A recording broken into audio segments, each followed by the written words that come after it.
تعالي رايحة فين؟ دي ب8 جنيه تعملي الأكلة الجميلة ديت. انت مفكراها بانيه؟ مش بانيه. سامعة صوت القرمشة؟ شايفة الجمال؟ ب8 جنيه تعملي الأكلة الجميلة دهيت، ووداعا لغلاء الأسعار. تعالي نشوف هنعمل ايه.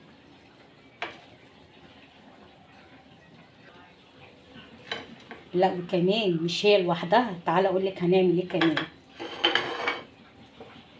شايفة الصينية القمر دي؟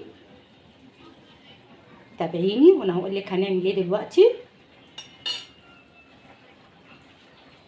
طبق السلطة الجميل ده، خليكي معايا. يا مساء الورد والفل والياسمين على عيونكم الحلوين. زي ما انتوا كده شفتوا في التقديمة، دي مش بانيه، دي بطاطس. يلا نودع غلاء الأسعار ونقضيها أكلات اقتصادية. هنجيب 5 حبات من البطاطس أو الكمية اللي انت عايزاها طبعا. البطاطس ب8 جنيه في السوق. هنجيب أنا جبت كيلو، طلعت منهم 5 حبات وشلت الباقي. هقشر البطاطس زي ما انتوا شايفينها كده وهغسلها، وهنيجي نقطعها بالطول كده شرايح يعني متوسطة الحجم، ما هياش رفيعة وما هياش تخينة. زي ما انتوا شايفين السمك بتاعها كده.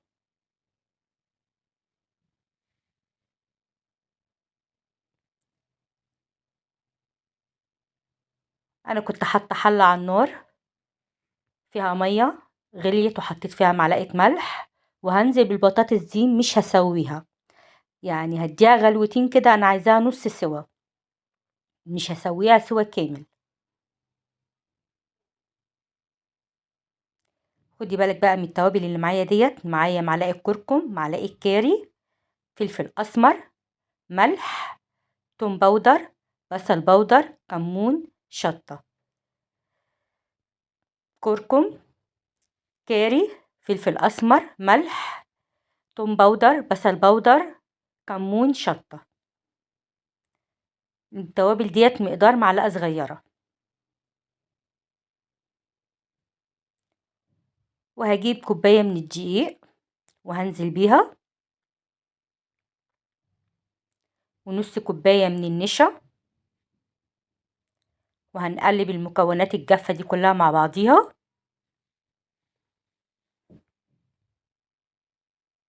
ما تنسوش بقى اللايك والشير والاشتراك في القناه. انا عايزه شير كتير يا جماعه عشان القناه تكبر بيكو، وتعليق حلو كده جميل منك. هنا جبت كوبايه ميه، وهنحتاج ميه تاني، بس في الاول حط كوبايه ميه وشوفي ايه السمك الاول بتاعك. هنا دوبته خالص. انا مش عايزه السمك تقيل ولا خفيف، انا عايزه القوام بتاعه زي ما هوريكي دلوقتي. انا حطيت طبعا شويه ميه كمان، هندوبهم.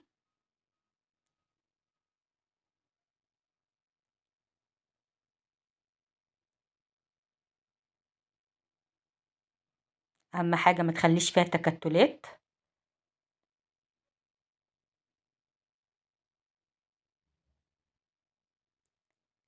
زي ما انتوا كده شايفين القوام بتاعها. هنا البطاطس خلاص هبدا اطلعها. انا هنا طلعتها وحطيتها في ميه ساقعه، ميه من الحنفيه عاديه خالص، عشان اعمل لها صدمه ما تكملش سواها يعني من السخونيه. هنا جبت ايه بقسماط ناعم وحطيت عليها ملح وفلفل. جيبي بقى بقسماط ناعم فيجيتار زي ما انت عايزه، وهنزل بالبطاطس في قلب الخليط، وهحطها ايه في البقسماط. اهم حاجه اغلف الكفر كويس.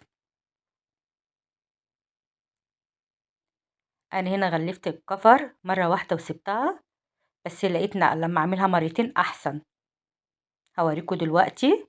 هنا انا بغلفه كويس اهوت، وهرجع احطها تاني في الخليط عشان الخليط بتاعك يبقى متماسك زي ما انت شفتي كده، الكفر ما وقعش منها خالص. وهنعمل كله بالطريقه دهيت. هننزل في البقسماط ونرجع ننزل فيها في الخليط تاني، ونغلف الكفر بتاعها. ما تنسوش بقى تصلوا على النبي في التعليقات. هنا انا كنت خلصت كمية وسبت الباقي. الكمية دي انا حطيتها في الفريزر لمدة نص ساعة تتماسك. هنا انا جبت حلة على النار، نزلت فيها، حطيت فيها معلقتين زيت وبصل مفروم وتوم مفروم. انا عايزة البصلة هنا تاخد اللون الذهبي، مش هحمرها. هقول لكم هنعمل ايه دلوقتي. اكلة سهلة واقتصادية ومغذية كمان. جبت طماطم وفلفل، هنا بتاع 4 طماطميات وقرن فلفل حامي. تقدري تحطي رومي او الوان زي ما انت عايزة. حطيت هنا معلقة ملح، فلفل، كمون، شطة، كزبرة ناشفة. هقلبها كويس واسيبها تتسبك.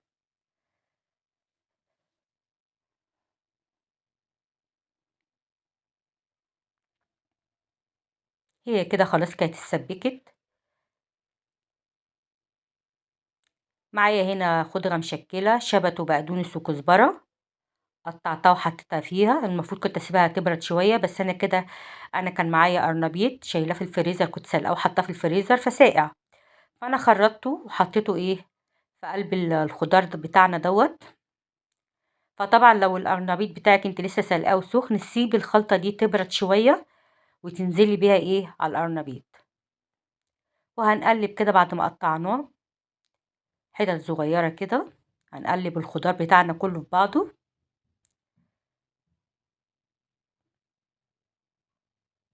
هنا انا معايا بيضتين، حطيت عليهم فلفل اسمر، وهبدأ كده اربه شوية.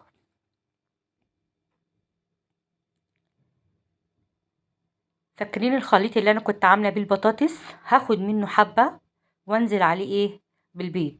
طبعا لو انت مش حابة ان انت تعملي البطاطس ديت وعايزة تعملي صينية القرنبيط دهيت، ممكن تجيبي معلقتين دقيق مع معلقتين لبن او 3 معالق لبن، وتضربيهم في قلب بعضيهم مع البيضتين، وتنزلي عليهم ايه في القرنبيط والخضار بتاعك. بس انا كان كده كده كان عندي فايض، فقلت اخد ايه من الخليط ده. كده كده في قلبيه دقيق ونشا، والتوابل اللي فيها كانت جميله. هنا انا كنت جبت صينيه وحطيت فيها مسحه زيت كده، ونزلت عليها بالخضار بتاعنا وسويه كده. انا كنت مشغله الفرن، وهدخلها الفرن بقى كده في الرف اللي في النص. على ما تستوي القرنبيط هكون انا ايه قليت البطاطس بتاعتنا. عايزه اقول لكم الكفر بتاعها ولا وقع منها ولا ساب، ومتماسكه وجميله. تقدري تريحيها في التلاجة لمدة ساعة ساعتين. مستعجلة عليها خليها في الفريزر لمدة نص ساعة. أنا حطيتها نص ساعة في الفريزر. هنديها اللون الذهبي زي ما انتوا شايفين كده. ما وقعتش، بصوا شايفين الطاسة ما فيهاش أي حاجة خالص.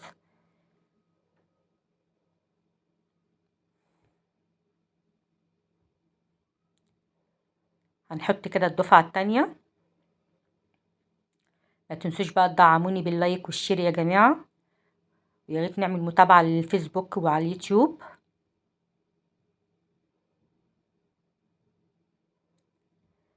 شايفين منظرها عامل ازاي، جميلة ومقرمشة زي ما انتوا سمعتوا صوتها كده في المقطع الأولاني. بصوا على الجمال، والله طعمها تحفة. وادي الصينية كمان كنت طلعتها من الفرن. شوفوا شكلها عامل ازاي مع طبق سلطة خضراء. وجبة متكاملة يعني كلها خضار ومغذية. اتمنى تكون الوصفة عجبتكم. شوفوا انا كنت هنا بقطعها وهي سخنة، المفروض تمسك شوية.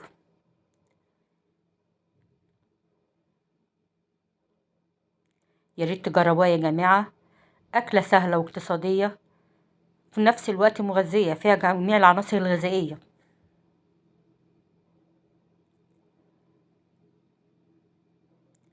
واستنوني في وصفة جديدة من وصفات لومة، واشوف وشكم على خير.